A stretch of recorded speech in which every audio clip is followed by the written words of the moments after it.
अशा पद्धतीने भोलेनाथाची दिंडी, इकडे लक्ष द्या. वाखरीला 25 लाख लोकांचा सोहळा आळंदीमधून येतो ना पंढरपूरला. वाखरीला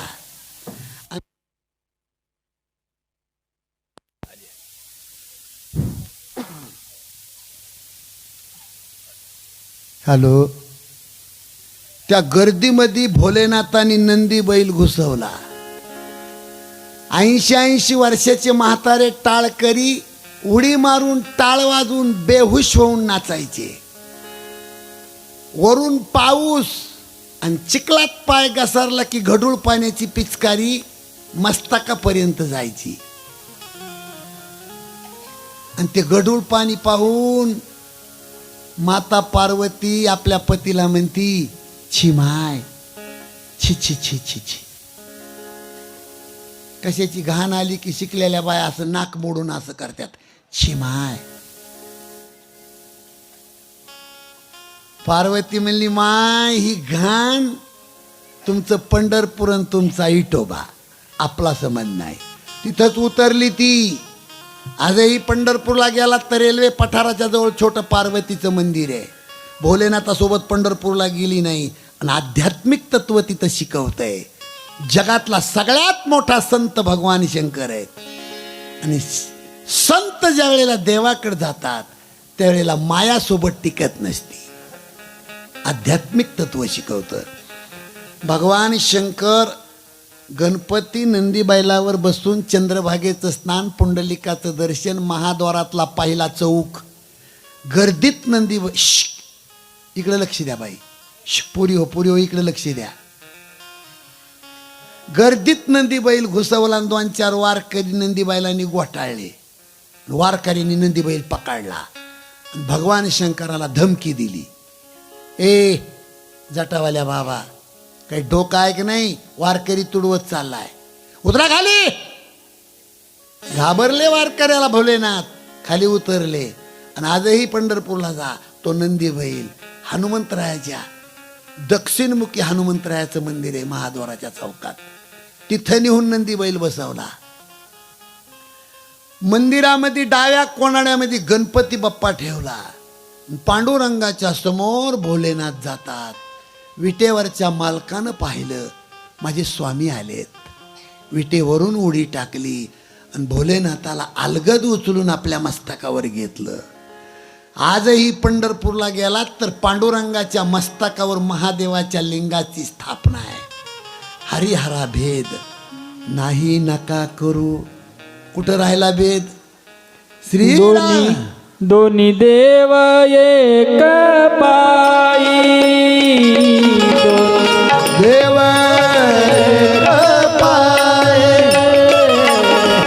ऐसे तुझे नाही,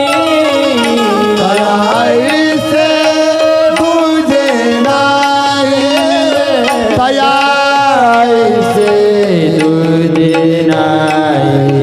श्रीराम जय राम जय जय राम, श्रीराम जय राम जय जय राम. भजन करी महादेव देव, राम पुजी सदाशिव सदाशिव, राम पुजी सदाशिव.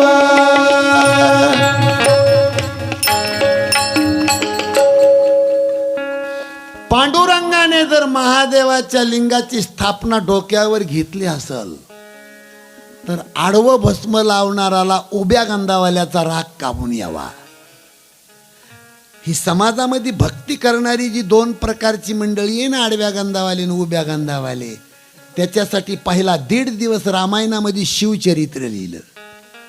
गोस्वामी तुलसीजींनी पहिला 1.5 दिवस महादेवाचं चरित्र सांगून तुमची परीक्षा घेतली.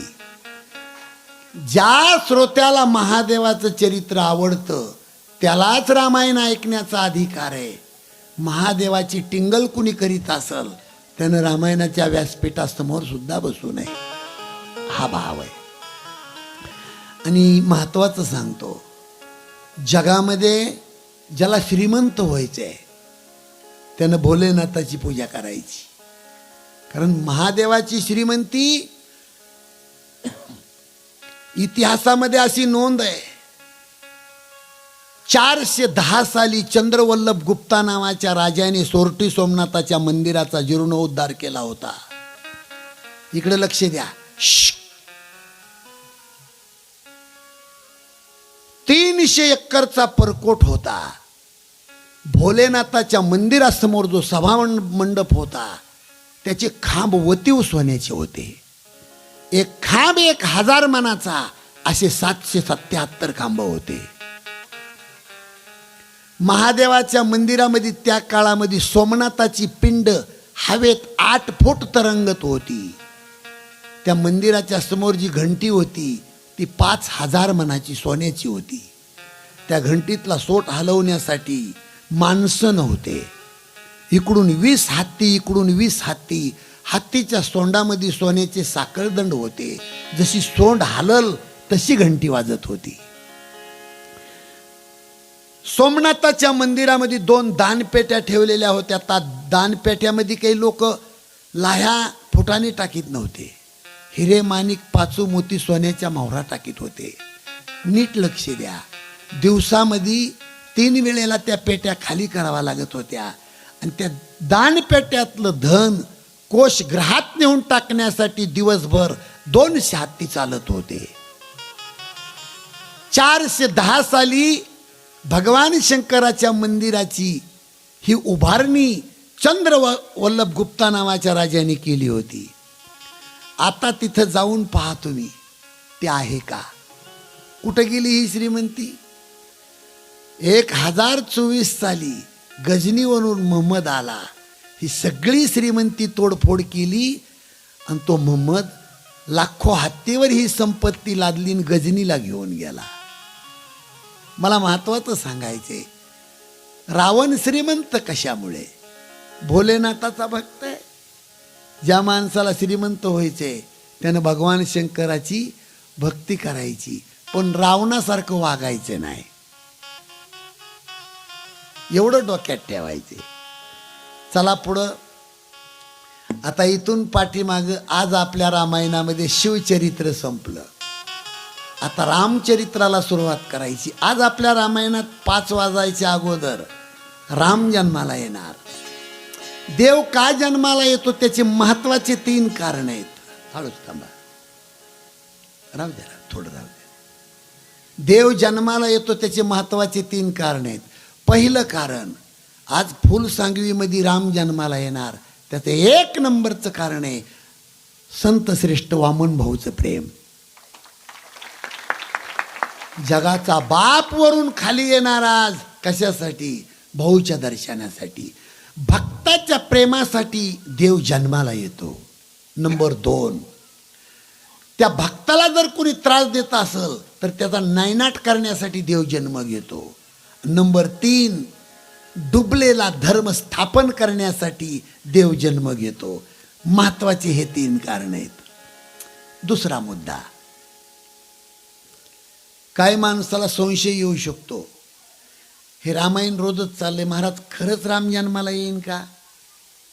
कारण संशयखोर माणसं पापी असतात. ज्याची श्रद्धा असेल रामायणावर त्याच्या समोर इथं आज राम जन्माला येणार राम जन्माला. कारण तुम्हाला सांगू, राम जर फुलसांगवीमध्ये आज जन्माला येत नसल तर उद्या त्याला आपण राम नाही म्हणू शकत. महत्वाचं सांगतो तुम्हाला, इकडं लक्ष द्या. मोठा माणूस आहे, जगाचा बाप आहे राम, पण त्याचं मोठेपण आज फुलसांगवीच्या या मंडपमध्ये दडलेलं आहे. त्याचं मोठेपण. ज्या माणसाला मोठं व्हायचंय ना, त्या माणसाने लहान माणसात येऊन जगायचंय. तीच लहान माणसं त्याला मोठे करतात. या मंडपमध्ये बसलेल्या सगळ्या माणसाला ही संस्कृती घरी घेऊन जाण्यासारखी आहे. ज्या माणसाला वाटतंय ना लोकांनी मला मोठं म्हणावं, त्या माणसाने गरिबाच्या लग्नामध्ये इस्त्रीचे कडक कपडे घालून जायचं नाही. साधे कपडे घाला, पण मंडपमध्ये गेल्याबरोबर हातामध्ये झाडू घ्या आणि मंडप साफ करा. त्या मुलीचा बाप मुलगी वाट लावताना मुलीसाठी नाही रडणार, झाडू मारणारासाठी रडणार. माझ्या लेकराच्या लग्नात या माणसानं झाडू मारलाय, हे त्याचं मोठेपण आहे. हे सगळं बघा तुम्ही. हे सांगत असताना मला स्वर्गीय मुंडे साहेबाची आठवण होती बरं का. मांडी घालून बस रे, उठू नको बघ पुन्हा. इकडे बघ, इकडे बघ, इकडे बघ, मांडी अशी कर. हे कार्य मुंडे साहेबांचं होतं. 2 लंगुटीयार मित्र होते. एका अंथरुणात झोपायचे, एका ताटात जेवायचे, सोबत शाळेत जायचे. पण कालांतराने एक मित्र झाला ऊसतोडणी कामगार आणि एक मित्र झाला महाराष्ट्राचा मुख्यमंत्री. ज्याचं त्याचं प्रारब्ध आहे. लहानपणी ताटात जेवत होते, पण दुर्दैवाने एकाच्या नशिबाला ऊस तोडावा लागला हळूच हळूच, आणि सुदैवाने एक महाराष्ट्राचा मुख्यमंत्री झाला. महाराज, ऊसतोडणी कामगाराच्या मुलीचं लग्न जुळलं. राहू द्या. आजपासून 8 दिवसाला मुलीचं लग्न आहे, पण लहानपणीच्या लंगुटीयार मित्राची आठवण झाली आणि पत्र लिहिलं. आणि लंगुटीयार मित्रानं ते पत्र साहेबाला मुंबईला पाठवलं. साहेब म्हणलं की तुम्ही आता मुंडे साहेब डोक्यात ठेवायचे. मुख्यमंत्र्याच्या कॅबिनमध्ये ते पत्र साहेबांनी आल्याबरोबर, अरे फुलसांगवीमध्ये माझ्या मित्राचं पत्र आहे. ते पत्र हृदयाला लावून डबडबल्या डोळ्यांनी आपल्या पियेला सांगितलं, या पत्राची नोंद कर. येणाऱ्या सोमवारी माझ्या मित्राच्या मुलीचं लग्न आहे, मला जायचंय फुलसांगवीमध्ये. आणि त्या दिवशी सकाळी 9 वाजता त्या लाल दिव्याच्या गाड्या, खाकी खादी खाकी खादी खाकी खादी, गावामध्ये गर्दी. ऊसतोडणी कामगाराच्या मुलीच्या लग्नासाठी साहेब आले मुंबईवरून. 8 पायल्याचा गव्हाचा भरडा शिरा करायचा होता म्हणून ते गठुडं पिठाच्या चक्कीमध्ये घेऊन चालला होता मुलीचा बाप. लंगोटीयार मित्र तुम्हाला इथून दाखवू मी. गाठी गाठीचं धोतर, दाढी वाढलेली होती, कपाळा डोकं मळालेल्या कपड्यांनी गुंडाळलं होतं, घाम आलेला होता. आणि एक मुलगा पळत येऊन सांगतो, रामकाका रामकाका, तुमच्या ताईच्या लग्नासाठी मुंबईहून साहेब आलेत. रस्त्यावरच ते गटुडं टेकलं, पळत सुटला तो गरीब मित्र. मुख्यमंत्री साहेबांनी पाहिलं की माझा लंगोटीयार राम आलाय. अंग पायावर झोकणार तो गरीब मित्र, एवढ्यात साहेबांनी करकून वाकले आणि तो मित्र आपल्या कवटाळ्यामध्ये धरला. हे होतं स्वर्गीय मुंडे साहेबांचं काम महाराज.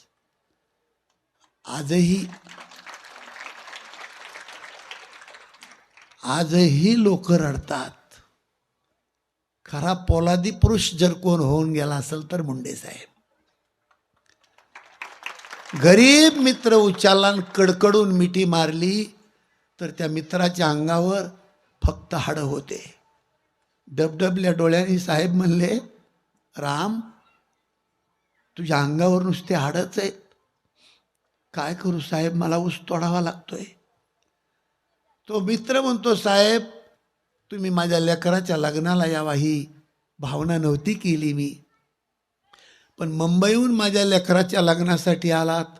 दुपारी लग्न लावायचे साहेब.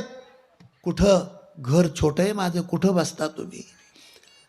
साहेबांनी सांगितलं, राम, हे शेतकरी सगळे मंदिरावर घेऊन शेतीची चौकशी करीत बसेल. बोंद्रीच्या पोत्यावर एवढ्या मोठ्या माणसाने बसून मंदिरावर शेतकऱ्याच्या अंगावरून हात फिरवावा आणि गरीब मंडपमध्ये उभं राहून गरीब लेकराच्या अंगावर 4 तांदूळ फेकावेत. तो मुलीचा बाप लग्नात सुद्धा मुलीकडे पाहत नाही, साहेबाच्या चेहऱ्याकडे पाहून लटलट कापतो आणि ढसा ढसा रडतो. मुलीचा बाप पळत गेला. साहेब जेवायचं तुम्हाला? साहेब म्हणले, रामभाऊ, हे गरीब शेतकरी आलेत ना लेकराच्या लग्नाला, ह्या गरीब शेतकऱ्याला वाढायचं काम करू आपण. त्या गरीब मंडपमध्ये शेतकऱ्याची पंगत बसावी आणि साहेबांनी शिरा आणि भात कढी वाकून गरीबाच्या ताटावर वाढावी. त्यावेळेला रक्ताचं पाणी करणारे शेतकरी जेवत नाहीत महाराज, अन्नाकडे पाहत नाहीत, स्वर्गीय मुंडे साहेबाच्या तोंडाकडे पाहतात. हो नाना, तात्या काय माणूस आहे हो, काय मोठ्या मनाचा माणूस आहे. अरे एवढा मोठा माणूस आहे, आपल्या गरीबाच्या ताटात वाकून शिरा वाढतोय. काय अंतकरण आहे साहेबाचं, किती मोठा माणूस आहे. हा जो शब्द आहे ना गरीबाच्या तोंडातला, काय मोठा माणूस आहे, हा जो शब्द आहे ना, या शब्दाने माणूस मोठा झालेला असतो. म्हणून मोठ्या माणसाने छोट्या माणसाला कधी विसरू नये. आजही साहेबासाठी रडावं लागतंय आपल्याला. रामायणात कीर्तनात सुंदर गीत आम्ही बसवलंय, छोटस आहे. दिल्लीच्या दरबारी शेतकऱ्याच्या हितासाठी संघर्ष करूनी जीवनात वाघासारी का झुंजला परळीचा गोपीनाथ. दिल्लीच्या दरबारी आवाज घुमतो नाथाचा, मोडणार पण वाकणार नाही भक्त भगवान बाबाचा. शेतकऱ्यासाठी जगला परळीचा गोपीनाथ, नाही देवाला राहावलं घेऊन गेले वैकुंठात. चंद्र सूर्य आहे तोपर्यंत मुंडे साहेब अमर आहेत. त्याचं कारण गरिबासाठी जगले. मला खरं सांगा तुम्ही गुरुजी, आज प्रत्येक नेत्याकडे किती संस्था आहेत? मुंडे साहेबाकडे एखादी संस्था? काय हित केलं जीवनामध्ये येऊन महाराज? अजिबात. स्वतःच्या लेकरासाठी मुंडे साहेबांनी बँकेत 1 रुपया जमा म्हणून ठेवला नाही. आज एका नेत्याकड 100 पिढ्या सरायची नाही एवढी संपत्ती चोरून गोळा करून ठेवली नेते लोकांनी. पण स्वर्गीय मुंडे साहेबांनी त्यांच्या लेकराला जगण्यासाठी सुद्धा काही ठेवलेलं नाही. जगले फक्त तुमच्या आमच्यासाठी. म्हणून ज्या माणसाला मोठं व्हायचं असेल त्या माणसाने छोट्या माणसाला विसरता कामा नये. हे कशासाठी रामायणामध्ये मुंडे साहेबाचं निघलंय? राम मोठा जगाचा बाप आहे, पण तुमच्या आमच्यासाठी भाऊच्या पुण्यतिथीसाठी जर राम आज आपल्या मंडपमध्ये जन्माला येत नसेल आपल्या प्रेमासाठी, तर उद्या त्याचं मोठेपण नष्ट होईल. म्हणून 100% राम जन्माला येणार. काही माणसं म्हणतील महाराज राम अवतार हा रावणाला मारण्यासाठी आहे. राम अवतार कशासाठी? रावणाला मारण्यासाठी. आणि मग देवाला माणसाचा अवतार धारण करायची काय गरज होती? देवानं वैकुंठातूनच लंकेवर बॉम्ब टाकायचा ना, सगळी लंका जळून गेली असती, त्याच्यात रावण कशाला जागला असता? पण तसं चालत नाही. पारमार्थिक सत्ता निराळी आणि व्यावहारिक सत्ता निराळी. तुम्हाला सांगू मी, इकडे लक्ष द्या. व्यवहारातला रावण मारण्यासाठी देवाला पारमार्थिक सत्ता सोडून यावं लागलं. तसं पटत नसेल तुम्हाला तर 1 मिनिटाचा दृष्टांत आहे. हातातलं टाकते, इकडे लक्ष दे. तुम्हाला पटण्यासाठी सांगतो. व्यवहारातला रावण मारण्यासाठी पारमार्थिक सत्ता सोडून माणसाचा अवतार धारण करून देवाला यावं लागलं. पटण्यासाठी सांगतो. 1 मिनिटाचा दृष्टांत आहे. पोटभर जेवण केलं, संध्याकाळी गादी टाकली, त्याच्यावर गालेचा टाकला, उशी ठेवली, उशाच्या जवळ एक जग भरून पाणी ठेवलं, पाण्यावर त्या जगवर पालतं प्लेट, पालता ग्लास, आणि गादीवर टेकलं, डोकं उशीवर टेकलं की झोपलं. काही टेकले की झोपते, त्याला श्रीमंत म्हणायचं. काही सगळं असून रातभर झोपत नाही, लय दरिद्री माणसं. झोपलं, गाढ झोपलं, आणि झोपल्यावर महाराज त्याला स्वप्न पडलं. झोपल्यावर स्वप्न पडलं, आणि स्वप्नात त्याला तहान लागली. त्याचं नरडं कोरडं पडलं. स्वप्नात तहान लागली, स्वप्न पडल्यावर नरडं कोरडं पडलं, आणि मोठ्यानं वरडायला लागलं, पाणी पाजा, कोणीतरी पाणी पाजा, मरतो, पाणी पाजा, मरतो, कुणी आहे का रे बाबा, मरतो, मला पाणी पाजा, कुणीतरी पाणी पाजा. पाणी किती लांब आहे त्याच्याजवळून, कुठे आहे पाणी? उशाला जग भरून पाणी घेऊन झोपलंय ते. मग याची ताण घालवण्यासाठी काय करावं लागेल सांगा? काय करायचे ताण घालवायला? जाग करायचं. आणि जाग केल्यावर स्वप्न कुठं राहतंय? तहान कशातली लागली? स्वप्नातली तहान. लय पटकन उत्तर देते, जाग करा महाराज.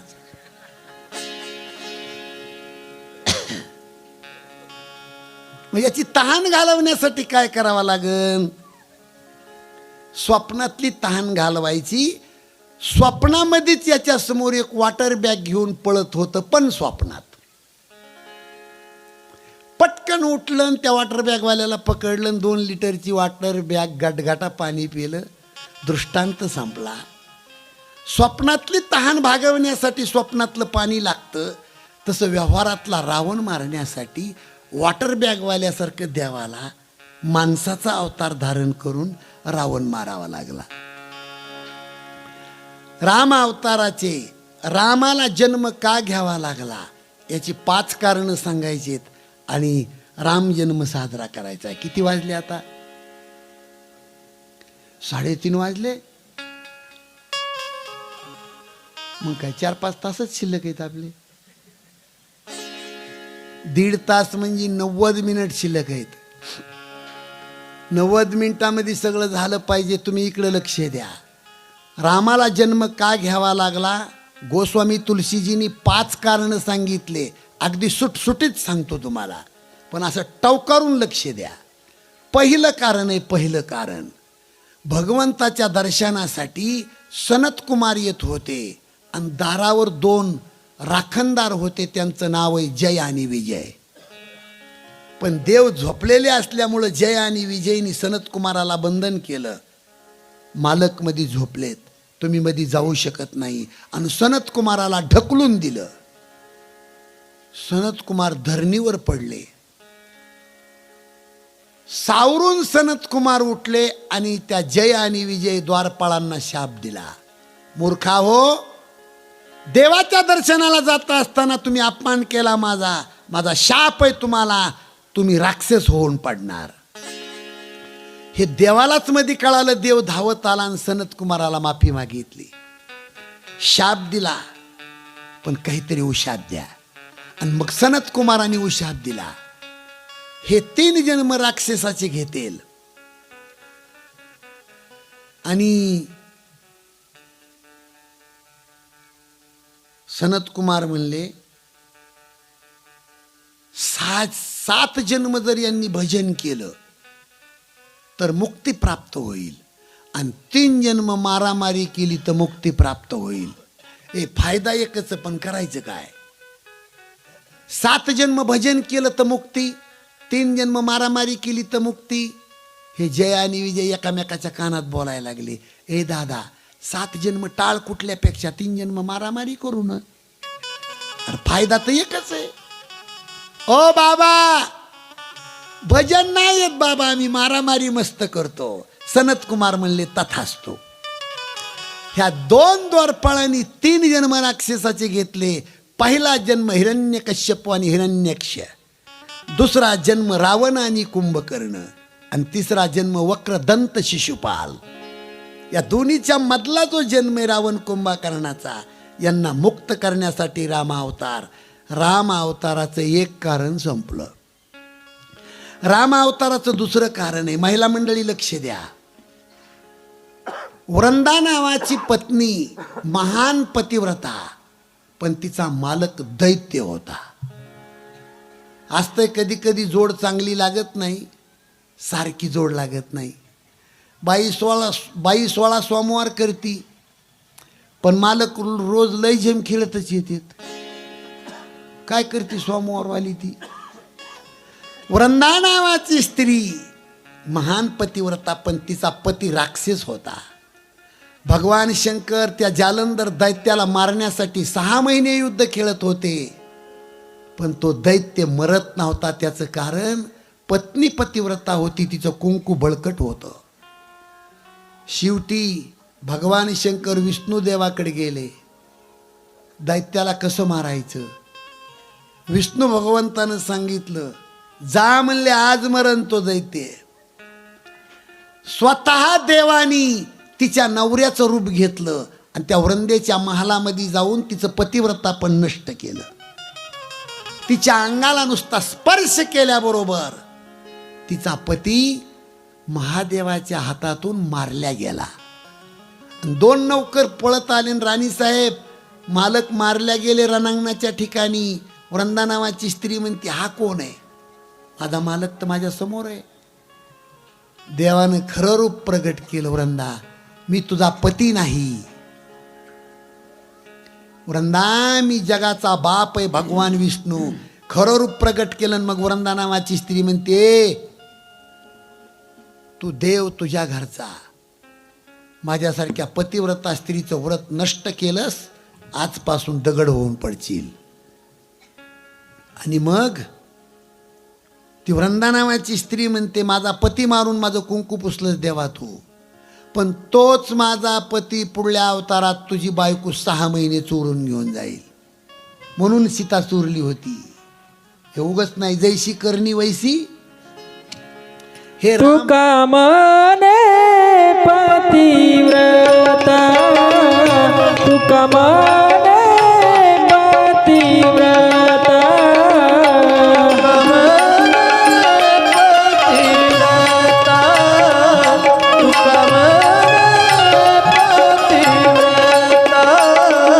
तिची देवावारी सत, तिची देवावारी सत, तिची देवावारी सत. तू का माने पतिव्रता, तू का माने पतिव्रता. तिची देवावारी सत, तिची देवावारी सत, तिची देवावारी सत. तू का माने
वृंदा नावाच्या स्त्रीचा शाप म्हणून राम अवतार. राम अवताराचं तिसरं कारण सांगतो, इकडे लक्ष द्या.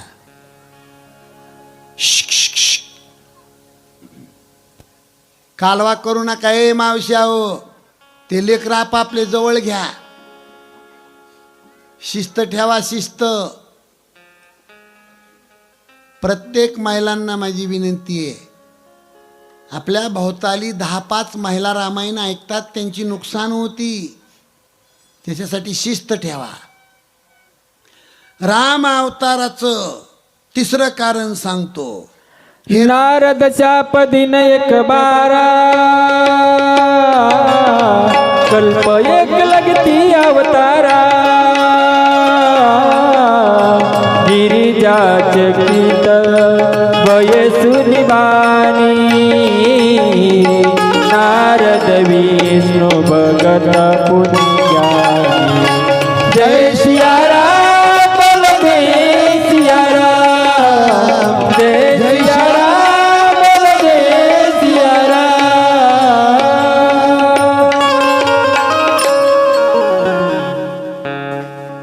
हे राम अवताराचं तिसरं कारण सांगत असताना भगवान शंकर हे रामायण माता पार्वतीला सांगत असताना म्हणाले, पार्वते, एकदा नारदानी देवाला शाप दिला, पुरी उठू नका तुम्ही. पार्वती मातेला धक्का बसला. नारदानी देवाला शाप दिला. विण्याच्या तारा तुटेपर्यंत ते भजन करतंय देवाचं, आणि देवाला शाप कसं देईन? आणि धक्का का बसला? नारद हे पार्वती मातेचे गुरु आहेत, आणि गुरुवर मालकाने आक्षेप घेतला की देवाला एकदा नारदानी शाप दिला. हे पार्वतीला पटलं नाही. आणि ठीक आहे पतिदेव, कसा माझ्या गुरुने शाप दिला देवाला सांगा बरं. आणि मग तो इतिहास सांगतात भगवान शंकर. एकदा नारद भजन करीत हिमालयामध्ये गेले.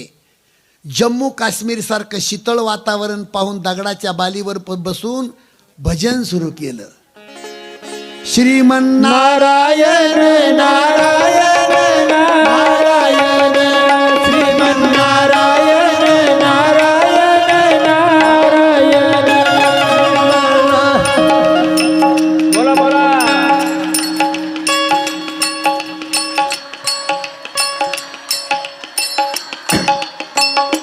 श्रीमन्नारायण नारायण नारायण श्रीमन्नारायण नारायण नारायण.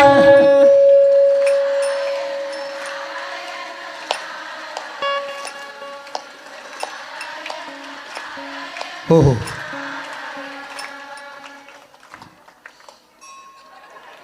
बस बस बस बस. वा रे वा मावल्या. असं भजन केलं की काय होतं? आवाज थोडा बदलला असेल तरी. टाळी वाजून जर असं आपण भजन केलं तर आपण केलेलं पाप पळून जातं.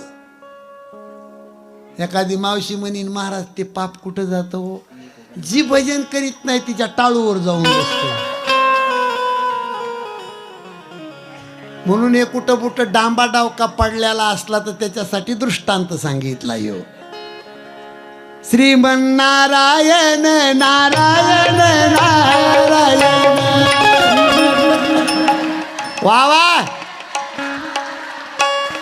श्रीमन्नारायण नारायण नारायण. भाऊ नाचत असतील भाऊ. श्रीमन्नारायण नारायण नारायण. वा वा वा वा. श्रीमन्नारायण नारायण नारायण श्रीमन्नारायण नारायण नारायण.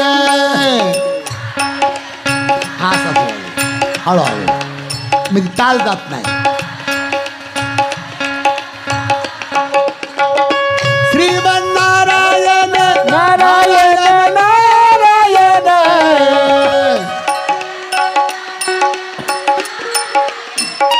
श्रीमन्नारायण नारायण नारायण.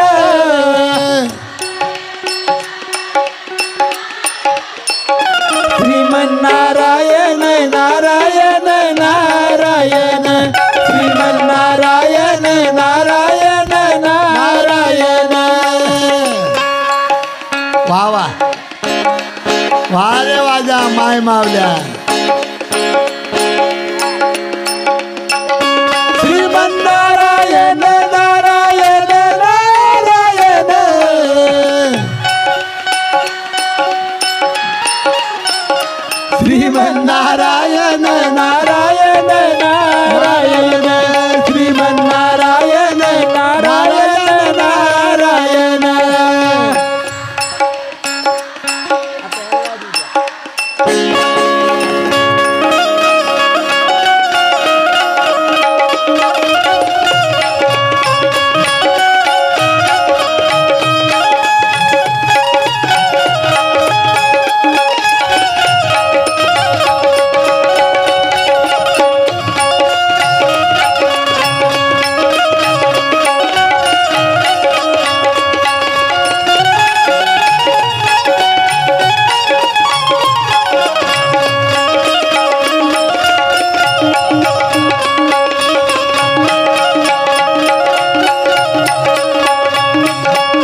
असं भजन करीत बसले हिमालयामध्ये दगडाच्या बालीवर नारद महर्षी.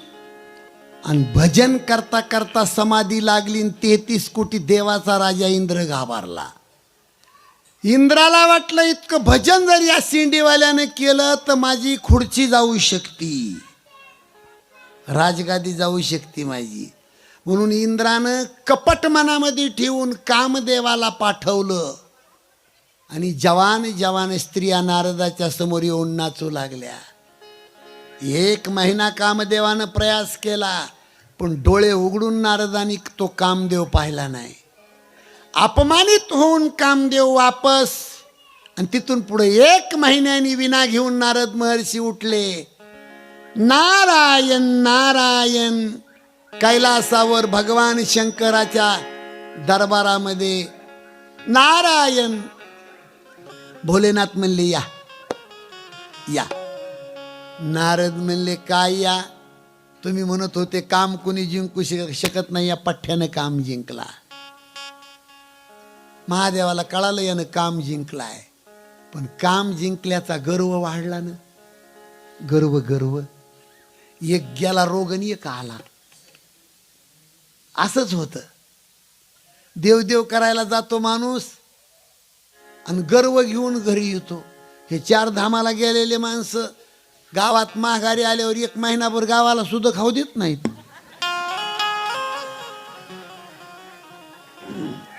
अख्ख्या गलीत हिंडती. कशामुळे हिंडती? गलीतल्या बायांनी म्हणावा हे मुद्रुका कुठे गेलती का 1 महिनाभर? धामाला गेलते. कुठं गेलती? काशीला गेलते. काशीला. कशाला काशी करायला गेलती काय? लोकाला सांगायला. देवदेव करायला गेलं की माणसाला गर्व येतो. गर्व. निळोबारायाचं प्रमाण आहे त्याला. निळोबारायाचं कोणताही देवदेव करा. कीर्तन करायला गेला की महाराज असा शेंट मारू मारूच बेजार आहे. गेला खड्ड्यात. यज्ञ याग भोग स्वर्ग आड येती, करीतात पे काम क्रोध खवळती, नित्य नित्य ज्ञाने अभिमान वाढती, करिता तीर्थाटने अहंकाराची प्राप्ती हो, धन्य ही आनंदाची सापडली वेळ. कोणती वेळ आनंदाची आहे? कोरोनातून वाचलोय जगलोय आपण. मी रामायण सांगतोय आणि तुम्ही ऐकता. धन्य ही आनंदाची सापडली वेळ, तेने संत सज्जन भेटले सकळ, त्यांनी फेडियेला बुद्धीचा होमळ, दृष्टी दावियेला यशोदेचा बाळ ओ, धन्य ही आनंदाची सापडली वेळ. काम जिंकला त्याचा गर्व वाढला नारदाला. महादेवानं सांगितले शिंडीवाल्या काम जिंकला तू, पण काम जिंकल्याचा गर्व वाढला. इथं मोठ्यानं बोलतोस, वैकुंठात असं करू नको. आणि हे गेलं लगेच तिथं. नारायण नारायण. भगवान विष्णू म्हणले या या या नारदा. नारद म्हणतो देवा काय या? या पठ्ठ्यानं काम जिंकला. देवासमोर तर गर्व चालतच नाही महाराज. हो, तिळभर जरी होय अभिमान मेरू तो समान भार देवा. देवाला वाटलंय ना गर्व. काम जिंकलाय, पण काम जिंकल्याला गर्व वाढला. आणि मग त्याची फजिती करण्यासाठी देवानं काय केलं? इकडे लक्ष द्या. नारद वैकुंठातून बीडला चालले, समजा फुलसांगवी येऊन बीडला, आणि मध्ये रस्त्यामध्ये नारदाच्या रस्त्यामध्ये मायावी नगर निर्माण केलं. त्या नगरीचा राजा, त्या राजाच्या पोटी एक जवान मुलगी, त्या मुलीचं नाव ठेवलं विश्वमोहिनी. लग्नाला आलेली मुलगी. मोठा मंडप टाकला. देशोदेशीचे राजे त्या मुलीला जिंकायला आलेत. आणि त्या मंडपातून शिंडीवाल्याचा रस्ता आहे बीडला जायचा. परिचयाचे राजे दिसले 2-4. शिंडीवाल्यानं विचारलं कशासाठी आले तुम्ही? अरे म्हणले राजाच्या मुलीला जिंकायला आलो. म्हणले काय नाव आहे? हे शिंडीवालं म्हणतं त्या मुलीचं काय नाव आहे? म्हणले विश्वमोहिनी. विश्वाला मोहून टाकण्यासारखी सुंदर देखणी मुलगी आहे, तिला जिंकायला आलो आम्ही. शेंडीवालं म्हणतं तिच्या बापाचं घर कुठे हो? काम जिंकल्याला वाघ आता घर विचारतोय. म्हणले ते शेंडीवालं तिथं गेलं. विश्वमोहिनीच्या बापाला वाटलं माझ्या मुलीच्या लग्नात एवढा मोठा साधू आला. या या बाबा या. सुंदर आसनावर बसवलं, नारदाची पूजा केली आणि विश्वमोहिनीच्या बापाने विचारलं, बाबा माझ्या लेकराचं लग्न आहे, भविष्य सांगता? नारद म्हणले सुंदर, छान भविष्य सांगतो. बाप म्हणतो मटेरियल काय लागतं भविष्य सांगायला? शेंडीवालं म्हणलं मटेरियल काय लागत नाही, मला मुलीचा हात बघू द्या. ज्याला बाईचं नाव घेतलेलं जमत नव्हतं ते हातावर आलं. बापानं हाक मारली, विश्वमोहिनी. थयाक थयाक थयाक थयाक. अहो महाराज, विश्वाला मोहून टाकण्याची ताकद, इतकी देखणी मुलगी बनवली होती ती. 5 किलोमीटर तिचा सुगंध सुटला होता, कारण त्या काळात मी त्याच एरियात राहत होतो.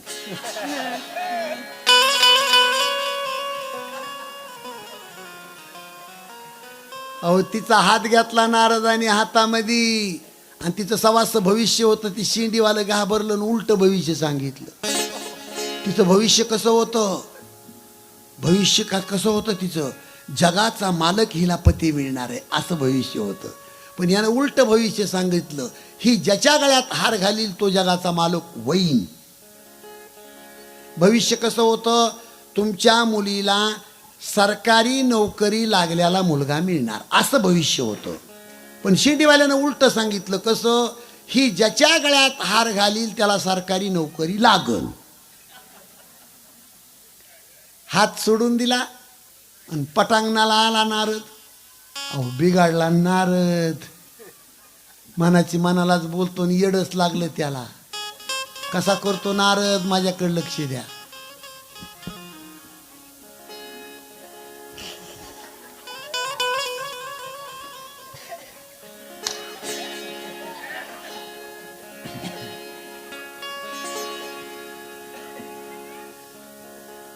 काय काय नवरे अजून बी तसले, बायको बाकरी करीत त्यांनी हे चुळीला जाळ लावीत, येडी जात.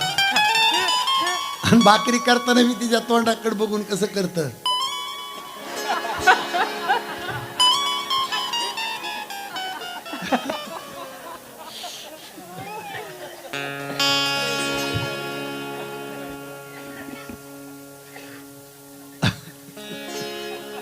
काय हुंबलीचा वाट आहे बाबा.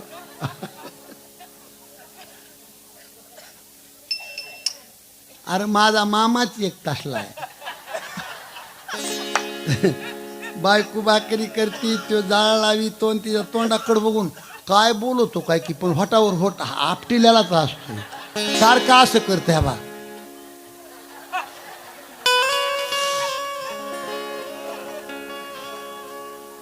नारद मनालाच बोलायला लागले, वेळ लय कमी राहिलाय. ही मुलगी हिनं माझ्याच गळ्यात हार घालण्यासाठी काय केलं पाहिजे? नारद डोकं लावतो. तिच्यापेक्षा सुंदर बनलं पाहिजे आपण, तिच्यापेक्षा सुंदर. जगात सगळ्यात सुंदर कोण? भगवान परमात्मा. देवाला काही मागितलं नाही आतापर्यंत, पण आज मागायचे. आता हे कुठाना कोणी केलाय? हे कोणी केला कुठाना? हे सगळा देवानच. देवाला वाटलं कवा बीडला यायचा नारद, दिवस तिकडून अर्ध्या रस्त्यात. रथाच्या दांड्या धरल्या देवा, सुतळीचा तोडा मागितला नाही तुला कधी, इतकं भजन केलं. नारदा काय पाहिजे तुम्हाला? देवा तुझं सौंदर्य पाहिजे सगळं. देव तथास्तु म्हणले, पण जीभ दाताखाली रगडून म्हणले. त्यामुळं इथून खालचं सगळं शरीर देवाचं आलं, पण तोंड वाहण्याराचं आलं. तोंड वाहण्याराचं किती काळं असतं या, त्या साऊंडपेक्षा जास्त काळं.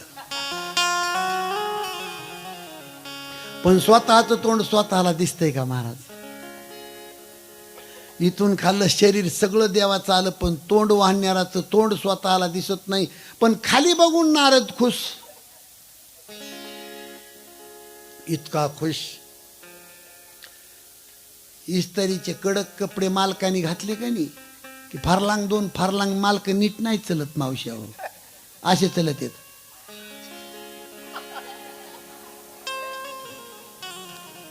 आणि तो नारद त्या लग्न मंडप मध्ये जाऊन बसला. लाईनीमध्ये महादेवानी 2 गण पाठवले होते. नारदाच्या तिकडून एक गण आणि अलीकडून एक गण. महादेवाचे 2 गण.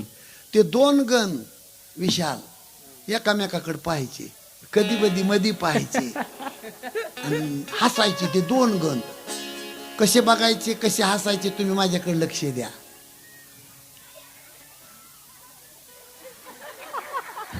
आणि तो नारदाला वाटायचे मी लय द्याक नाही काय की. अहो विश्वमोहिनी हार घेऊन आली ना, वेळ कमी झाला. विश्वमोहिनी हार घेऊन थाईया थाईया थाईया थाईया. पहिल्या लाईनीत वाहणाराचं तोंड पाहिलं आणि विश्वमोहिनीने मुळका मोडला आणि आखी लाईन सोडून दिली. फिरून विश्वमोहिनी त्या कोपऱ्यात राजकुमाराच्या वेशात जगाचा बाप बसून होता जवानीमध्ये. त्या विश्वमोहिनीने त्याच्या गळ्यात हार टाकला. उचलली विश्वमोहिनी रथामध्ये टाकली आणि दुल्हन ले गए लक्ष्मी निवास, दुल्हन ले गए लक्ष्मी निवास, दुल्हन ले गए लक्ष्मी निवास, दुल्हन ले गए लक्ष्मी निवास, दुल्हन ले गए लक्ष्मी निवास, दुल्हन ले गए लक्ष्मी निवास, दुल्हन ले गए लक्ष्मी निवास, दुल्हन ले गए लक्ष्मी निवास. नूरपसावद पयवुनी राजा, नूरपसावद पयवुनी राजा, दुल्हन ले गए लक्ष्मी निवास, दुल्हन ले गए लक्ष्मी निवास, दुल्हन ले गए लक्ष्मी निवास. दुल्हन ले गए लक्ष्मी निवासा. अहो ती विश्वमोहिनी उचलली, देवानं रथात टाकली आणि रथ दामटीला. त्या रथाच्या पाठीमागे हे शिंडीवालो पळत हो. पळता पळता काय म्हणतं, अरे उसको पकडो उसको पकडो उसको लेके गया. उसको काय को पकडो, महादेवाच्या गणाने इसकूच पाकड्या. बाबा म्हणले तुमचं तोंड आधी आरशात बघा. त्या काळात आरसा नव्हता. तळ्यावर गेले नारद महर्षी गुडघ्या इतक्या पाण्यात आणि पाण्यात स्वतःचं तोंड पाहिलं काळं खप. मग तळ्याहून देवाला शिव्या चालू केल्या. तळ्याहून जसं शेतात म्हशी सांभाळणारा माणूस इथून नरेंद्र मोदीला शिव्या देतो.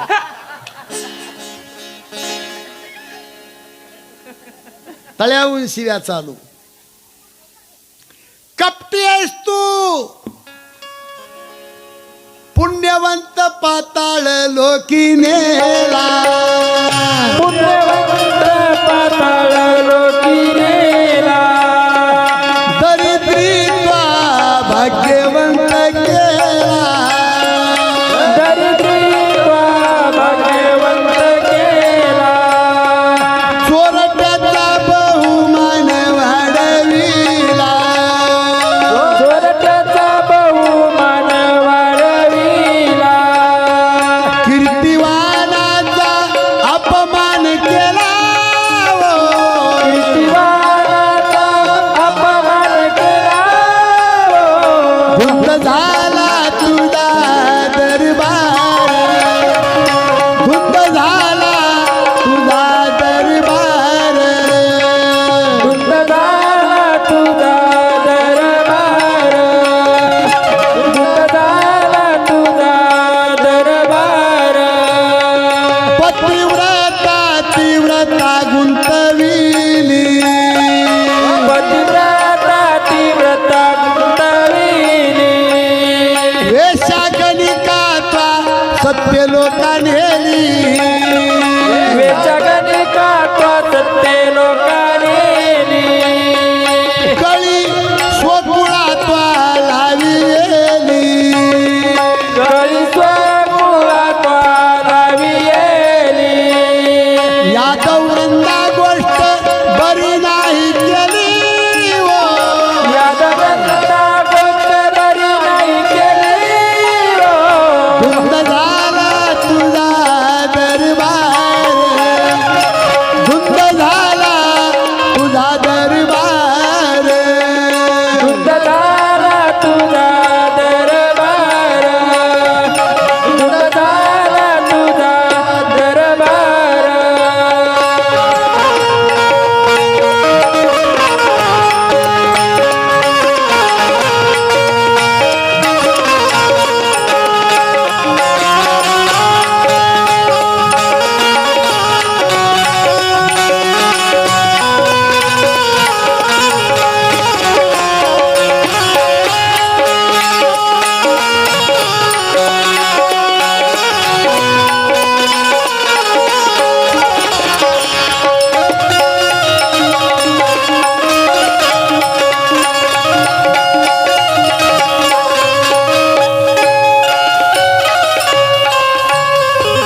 जनाबाईचा अभंग आहे, देवाला भांडत असणारा. खऱ्या माणसाला त्रास देतो देवा, तू कपटी आहेस तू. सत्यवानाचा बहु केला छळ, कीर्तिवानाचे मारियले बाळ. सखा म्हणवी सीत्याचे नासी बळ, जनी म्हणे मी जाणे तुझा खेळावो, धुंद झाला तुझा दरबार. निघाले नारद बघतो त्या देवाची म्हणून. कुटाणा देवानं केला महाराज, देवच तिकडून इकडं. देव तिकडून रथात बसून आला, पण देवानं आणखीन एक मोठी चूक केली. एका मांडीवर लक्ष्मी आणली आणि एका मांडीवर आता पळविलेलं गिराईक माघारी आणले. ही लई चूक मोठी केली. याला म्हणायचं जाणून बुजून जखमेवर मीठ चोळणे. हो, त्या रथाच्या दांड्या धरल्या नारदानी, शिव्या चालू केल्या. मूर्ख आहेस, कपटी आहेस, लाचार आहेस देवा तू. भडा भडा शिव्या चालू केल्या. शिव्या ऐकिल्या लक्ष्मीनं. आणि लक्ष्मी म्हणती, पतिदेव कोण आहे हे माकड, मगापासून शिव्या देते, जरा उतरू का खाली. त्यावेळाला देव ढसा ढसा रडले. विनोद सोडून द्या. रडून देव म्हणले, लक्ष्मी माझा नारद आहे. अगं रोज भजन करतय ग, आणि आजच्या दिवस शिव्या दिल्या तर काय फरक पडतो. अगं ज्या माणसाला लक्ष्मी वाटतंय ना लोकांनी रोज माझी स्तुती करावी, त्या माणसाने अगोदर शिव्या पचवायचं शिकावं. ज्या माणसाला वाटतंय ना लोकांनी माझा सन्मान करावा, त्या माणसाने अगोदर अपमान सहन करायचं शिकावं. हे मुद्दे घरी घेऊन जायचे. नारदानी सांगितलं, देवा एका स्त्रीसाठी एवढं दुःख दिलंस मला, तीच तुझी स्त्री 6 महिने राक्षस चोरून घेऊन जाईल, आणि ती स्त्री सोडवण्यासाठी वाढणाराच्याच तुला पाया पडावा लागेल. शाप. हे राम अवताराचं कितवं कारण? राम अवताराचं 3रं कारण. राम अवताराचं 4थं कारण आहे. शत्रुपा नावाची महान पतिव्रता बाई आपल्या मालकाला घेऊन हिमालयात तपश्चर्या करायला गेली. 6000 वर्षे नवरा बायकोनं फळं खाल्ले, 7000 वर्षे नवरा बायको पाणी पेले, तिथून पुढं 10,000 वर्षे काही खाल्लं नाही. मांडी घाल, जांभळी देऊ नको. 23,000 वर्ष तप केलं. लट कापत देवाला. ए आई, एवढी तपश्चर्या केली माझे माय, काय पाहिजे तुला? ती बाई म्हणती, मला रामाचं रूप फक्त डोळ्यानं बघायचंय. देव म्हणले, कोणता राम, कुठे राम मला माहित नाही. आणि त्या दिवशी देवानं तिला वचन दिलं, मी राम होऊन तुझ्या पोटी जन्म घेतो, एवढाच पर्याय. तीच शत्रुपा राणी कौशल्या म्हणून जन्माला आली, स्वयंभू मनुराजा दशरथ म्हणून जन्माला आला, आणि दिलेलं वचन पूर्ण करण्यासाठी त्या बाईच्या कुशीमध्ये राम जन्माला आला. म्हणून तर मला वाटतं मी काल रामायणात सांगून गेलो का न गेलो. 186 देश आहेत जगात. 186 देशामध्ये रामाचं भजन चालतंय, पण तो राम भारतात जन्माला आला, हे तुमचं आमचं भाग्य आहे. आणि भारतात राम का जन्माला आला, त्याचं एकच कारण आहे, कुलवान स्त्री भारतात जन्म घेते. कुलवान स्त्री. 18 भार वनस्पती, फळे फुले वळती, 22 त्या पोखरणी, नदी गंगा वाहती. ज्या घरी कुलस्त्रिया, राजा राणी व संपत्ती. कुलस्त्रिया फक्त भारतात जन्माला येतात.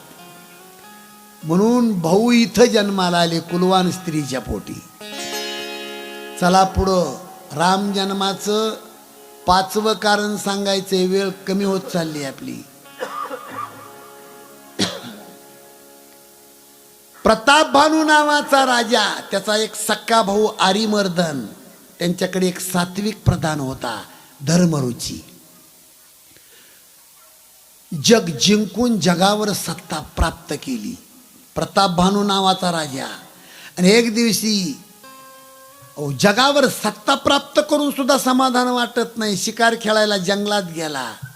एक कपटी साधू भेटला आणि त्या कपटी साधूला जगाचा राजा प्रतापभानू म्हणतो, चंद्र सूर्य आहे तोपर्यंत जगावर माझी सत्ता राहावी, याच्यासाठी काय करू.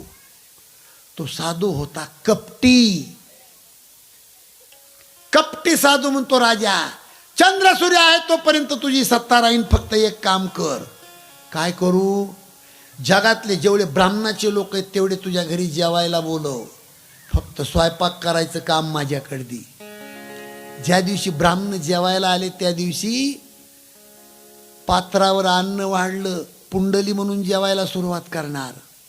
एवढ्यात आकाशवाणी झाली, ब्राह्मणानो जेवू नका, तुमच्या ताटात अन्नामध्ये हरणाचं मांस आहे. तो कुटाणा कुणी केलता त्या कपटी साधून स्वयंपाक माझ्याकडे दे. पटापटा ब्राह्मणाचे लोक उठले आणि प्रतापभानूला शाप दिला, तो नाही तर तुझं सगळं कुळ पृथ्वी तलावर राक्षसाचं कुळ म्हणून जन्माला येईन. तेच राक्षसाचं कुळ या मृत्यू लोकामध्ये रावणाचं कुळ म्हणून जन्माला आलं. हे राम जन्माचं 5वं कारण सांगितलं तुम्हाला. ही कथा सांगत असताना पार्वती माताला भगवान शंकर म्हणले, असे राक्षस पृथ्वी तलावर जन्माला आले. पार्वती माता म्हणते, राक्षस कशाला म्हणतात. बाळे खलबऊ चोर द्वारा दे लंपट परदन परद्वारा मानई मातू पिता नहीं देवा साधुन सन करवा वही सेवा जिने के आचरण भवानी हे जानो निचि सरस प्राणी.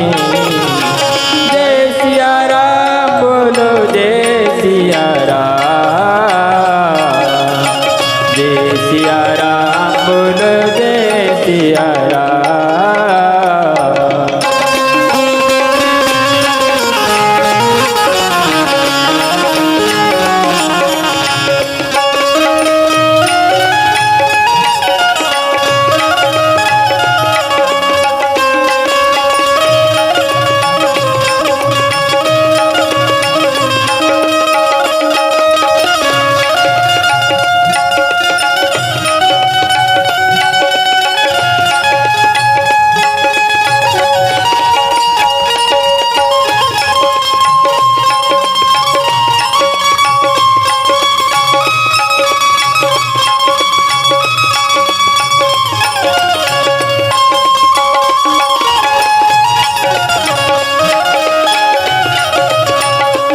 सिया राम बोलो जय सिया राम.